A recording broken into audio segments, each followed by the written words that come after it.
अस्सलाम वालेकुम जनाब, की हाल है? उम्मीद करना सारे ठीक ठाक। लो जनाब, काफ़ी दोस्तां ने अगे कमेंट किए ने, बाबे होरां दे कोल आए हैं जिन्हां ने कोठे तो छाल मारी सी परपोता होने की खुशी दे विच। ते आओ जरा तुहानूं जरा इन्हां नाल मिलाने और पुछने इन्हां दे की तासरात ने, अपना इन्हां कोठे तो छाल मारी किस खुशी दे विच मारी सी या की सोच के मारी कि जेकर एडी बंदे काफ़ी ज़्यादा कमेंट करते हैं कि यार एडी उच्चों छाल मारदे तुसीं बजुर्ग आदमी। तो मैं सारे वेखण वालिਆਂ ਨੂੰ ਇਹ ਦੱਸਣਾ ਚਾਹੁੰਦਾ कि 5 वक्त ਦੇ नमाजी ने, सही है, अजान ਦਿੰਦੇ ਨੇ। और बाकी गल तुहाडी इन्हां नाल असीं तुहानूं मिलाने आ ते तुसीं ਇਹ ਆਪ ਦੱਸ ਦਿੰਦੇ ਕਿ ਇਹਨਾਂ ਛਲਾਂਗ ਕਿਉਂ ਮਾਰਿਆ ਜੀ। ਕੀ ਹਾਲ ਜੀ? ठीक ठाक? अल्लाह की रहमत है जी, शुक्र अल्लाह का। काफ़ी ज़्यादा दोस्त तुहाडी वीडियो वायरल हुई है, तकरीबन कोई 4,42,000 यानी कोई 4 ਲੱਖ ਤੋਂ ज़्यादा बंदे तुहाडी वीडियो वेखी है, 4 मिलियन व्यूज़। ठीक है, 77,000 तुहानूं लाइक होया ते काफ़ी ज़्यादा दोस्तां तुहाडी वीडियो पसंद कीती है कोठे तो छाल मारन वाली। तो तुसीं ये दसो कि वेखण वाले नूं कोई मैसेज देना चाहते हो कि अपना बंदे कमेंट करते पे कि बजुर्ग आदमी तू छाल क्यों मरवाई है, तो दस्यो किहड़ी खुशी छाल मारी है तुसीं? भाई मेरी खुशी चौथी पंजवीं पीढ़ी च मैं चलिया वां ते मैं छाल क्यों ना मारदा। मैं नफल भी पढ़े, मैं छाल भी मारी है, मेरे दिल च खुशियां ही बेशुमार आईयां ने ते मैं छाल क्यों ना मारदा। ते अपना तारफ भी दसो, अपना नाम भी दसो नाले पिंड दा। मेरा नाम मोहम्मद बूटा है, पिंड मेरा बलगा ने। बिल्कुल ठीक हो गया। नाम मेरा मोहम्मद बूटा है, पिंड मेरा बलगा ने। कौम दे असीं मुगल हाँ।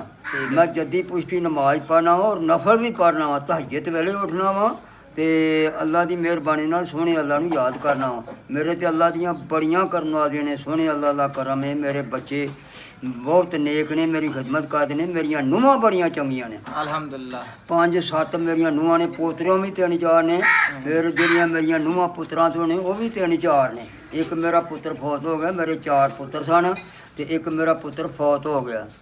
एक मेरी नूह सी वो फौत हो गई। फिर मेरा टब्बर 1 साल दे विच 3 मौतां होईयां। मैं सदमा बड़ा वेखिया, पर अल्लाह दी रहमत है मैनूं इन्हां नूहां ने, मेरी इस औलाद ने मैनूं मलूम कोई नहीं होण दिता, मैनूं कोई तंगी तकलीफ नहीं होण दित्ती। हर गल मेरी मनदे ने, हर गल मेरी सुनदे ने। जिसों मैं सुना गल्लां सारे पुत्तर मैं आखना पुत्तर मैनूं इन्ने पैसे चाहिदे ने ते सारे मैनूं घल्लदे ने, मैनूं कोई दुख तकलीफ नहीं। ते मैं अजे भी खुशी ना करा ते कदों खुशी करा। ये परपोतड़ा होरे, मैं इस परपोतड़े दा भी पुत्तर वेख लैना। अल्लाह दी करमवादी तंदुरुस्ती दे, खुश रहो। सलमान फारसी सन, सोहणे नबी दे वो सहाबी सन। उन्हां नूं पुछया गया भई तेरी उम्र इन्नी क्यों होई है? 300 ते कुछ साल उन्हां दी उम्र होई सी। उन्हां आखिया मेरी उम्र तां नहीं होई कि मैं सजदा करदा रहा वां। इंशाअल्लाह ताला असीं सजदा करने आ।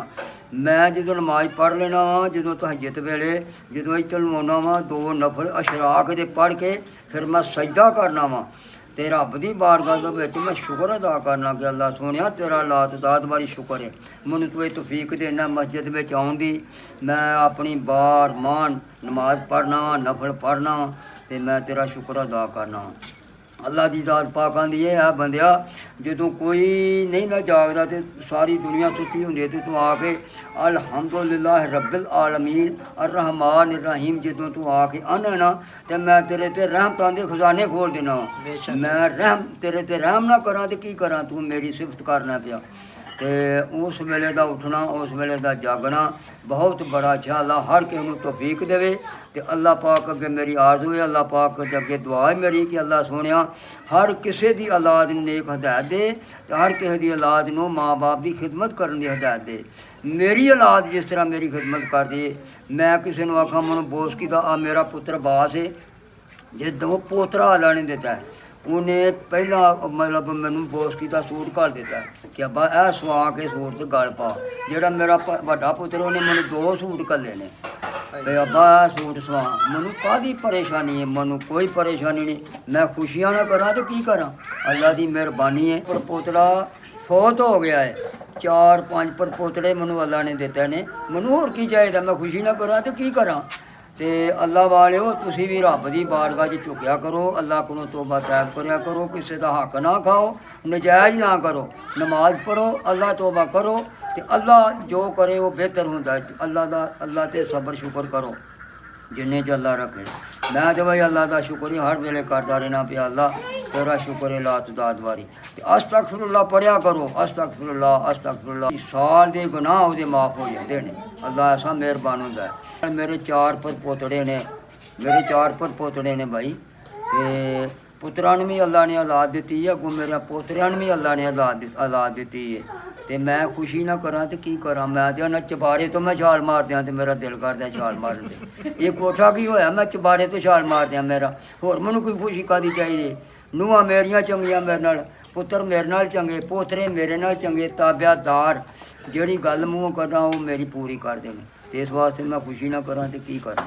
ਬਾਕੀ ਜਨਾਬ ਜਿਹੜੇ ਬੰਦੇ ਇਹ ਗੱਲ ਕਰਦੇ ਨੇ ਕਿ ਬਾਬੇ ਹੋਰੀ ਪੜ੍ਹੇ ਲਿਖੇ ਨਹੀਂ ਆ, ਤੁਸੀਂ ਗੁਫ਼ਤਗੂ ਸੁਣ ਕੇ ਤੁਹਾਨੂੰ ਇੱਥੋਂ ਗੁਫ਼ਤਗੂ ਤੋਂ ਪਤਾ ਚੱਲ ਜਾਣਾ ਇਹਦਾ ਅਲਹਮਦੁਲਿਲਾ ਬਾਬੇ ਹੋਰੀ ਨਮਾਜ਼ੀ ਭਰੇਜੀ ਬੰਦੇ ਨੇ। ਠੀਕ ਹੈ, ਕੋਈ ਇਸ ਤਰ੍ਹਾਂ ਦਾ ਮਸਲਾ ਨਹੀਂ, ਕੋਈ ਜਾਲਪੂਣ ਵਾਲੀ ਗੱਲ ਨਹੀਂ, ਲੇਕਿਨ ਕਮੈਂਟ ਕੋਈ ਸੋਚ ਸਮਝ ਕੇ ਕਰਿਆ ਕਰੋ ਤੁਸੀਂ ਵੀ। ਠੀਕ ਹੈ, ਬਾਕੀ ਮਾਸ਼ਾਅੱਲਾ ਉਹਨਾਂ ਆਪਣੀ ਖੁਸ਼ੀ ਦੇ ਨਾਲ ਛਲਾਂਗ ਮਾਰੀ ਹੈ, ਨਮਾਜ਼ੀ ਭਰੇਜੀ ਬੰਦੇ ਨੇ। ਤੇ ਬਾਬਾ ਜੀ ਤੁਸੀਂ ਹੋਰ ਕੁਝ ਕਹਿਣਾ ਚਾਹੁੰਦੇ ਹੋ? ਨਾਜ਼ਰੀਨ ਨੂੰ ਵੀਡੀਓ ਵੇਖਣ ਵਾਲਿਆਂ ਨੂੰ ਕੋਈ ਦੁਆ ਦੇਣੀ ਚਾਹੁੰਦੇ ਹੋ ਦੇ ਸਕਦੇ ਹੋ। ਅਸੀਂ ਭਾਈ ਜਿਹੜੇ ਵੀਡੀਓ ਬਣਾ ਦੇਣੇ ਜਾਂ ਜਿਨ੍ਹਾਂ ਨੇ ਮੇਰਾ ਮਤਲਬ ਵਾਇਰਲ ਕੀਤਾ ਹੈ, ਜਿਨ੍ਹਾਂ ਨੇ ਮੇਰੀ ਵੀਡੀਓ ਬਣਾਈ ਹੋਈ, ਅੱਲਾਹ ਪਾਕ ਉਹਨਾਂ ਨੂੰ ਨੇਕ ਹਦਾਇਤ ਦੇਵੇ ਤੇ ਅੱਲਾਹ ਪਾਕ ਉਹਨਾਂ ਦੇ ਕਾਰੋਬਾਰ ਵਿੱਚ ਬਰਕਤ ਪਾਏ ਤੇ ਅੱਲਾਹ ਉਹਨਾਂ ਨੂੰ ਨੇਕ ਔਲਾਦ ਦੇਵੇ ਤੇ ਨੇਕ ਹਦਾਇਤ ਵਾਲੀ ਔਲਾਦ ਦੇਵੇ। ਅੱਲਾਹ ਪਾਕ ਹਰ ਕਿਸੇ ਤੇ ਕਰਮ ਬਾਕੀ ਜਨਾਬ ਵੀਡੀਓ ਚੰਗੀ ਲੱਗੇ ਸਾਡੀ ਲਾਈਕ ਕਮੈਂਟ ਕਰਕੇ ਆਈਡੀ ਨੂੰ ਫੋਲੋ ਕਰ ਸਕਦੇ ਹੋ। ਅਗਰ ਬਾਬੇ ਹੋਰਾਂ ਨਾਲ ਮੁਲਾਕਾਤ ਕਰਨੀ ਹੈ, ਇਹਨਾਂ ਦਾ ਪਿੰਡ ਬਲੱਗਣ ਹੈ, ਤਹਿਸੀਲ ਪਸਰੂਰ, ਜ਼ਿਲ੍ਹਾ ਸਿਆਲਕੋਟ। ਠੀਕ ਹੈ, ਕਿਸੇ ਬੰਦੇ ਨੂੰ ਵੀ ਤੁਸੀਂ ਆ ਸਕਦੇ ਹੋ, ਮੁਹੰਮਦ ਬੂਟਾ ਬਲੱਗਣ ਵਾਲਾ, ਮੈਂ ਉਹਨੂੰ ਮਿਲਣਾ ਹੈ, ਕਿਸੇ ਨੇ ਇੰਟਰਵਿਊ ਲੈਣਾ ਹੈ ਜਾਂ ਕਿਸੇ ਗੱਲਬਾਤ ਕਰਨੀ ਹੈ ਤੇ ਆ ਕੇ ਤੁਸੀਂ ਬਾਬੇ ਹੋਰਾਂ ਨੂੰ ਮਿਲ ਸਕਦੇ ਹੋ। ਆਮ ਦੁਨੀਆ ਮੈਨੂੰ ਬਾਬਾ ਬੂਟਾ ਜਾਂਦੇ ਨੇ। ਹਾਂਜੀ, ਬਾਬੇ ਬੂਟੇ ਦੇ ਨਾਮ ਮੇਰਾ ਤੋਂ। ਨਾਮ ਓਕੇ ਹੈ ਜੀ। ਹਰ ਕੋਈ। ਬਾਕੀ ਜਨਾਬ ਵੀਡੀਓ ਚੰਗੀ ਲੱਗੇ ਲਾਈਕ ਕਮੈਂਟ ਕਰਕੇ ਆਈਡੀ ਨੂੰ ਸ਼ੇਅਰ ਕਰ ਦਿਓ। ਅਸਲਾਮ ਵਾਲੇਕੁਮ।